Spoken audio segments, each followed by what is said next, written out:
Reprise Algérie, France. Marine Le Pen toujours à l'offensive.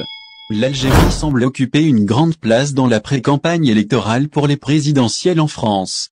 Les candidats ne s'empêchent pas de revenir sur la crise diplomatique qui secoue les relations entre l'Algérie et la France à chaque occasion qui se présente, évoquée par le président sortant Emmanuel Macron et par les autres candidats, à savoir Éric Zemmour, Éric Ciotti, Marine Le Pen, Xavier Bertrand, ou encore le socialiste Arnaud Montebourg. L'Algérie constitue apparemment un excellent atout.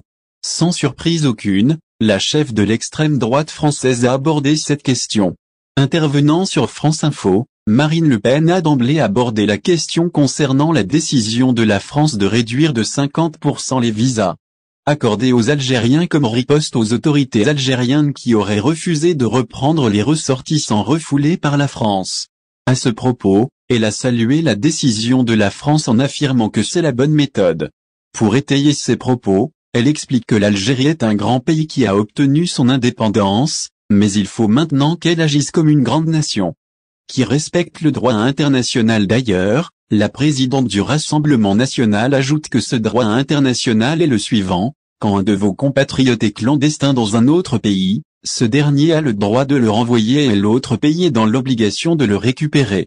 Plus loin encore, elle préconise de suspendre carrément l'octroi des visas et le transfert de l'argent vers l'Algérie de quelque nature que ce soit, dont l'intermédiaire des aides internationales. D'ailleurs, elle indique que 1,7% du PIB de l'Algérie provient des transferts de dons. En gros, la chef de l'extrême droite a souligné que les choses ne vont pas bien avec l'Algérie.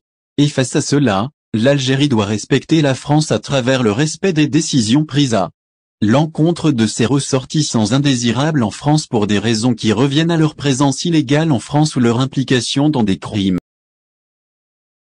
Merci de vous abonner à la chaîne et n'oubliez pas d'aimer la vidéo et cliquer sur la cloche pour recevoir toutes les nouvelles.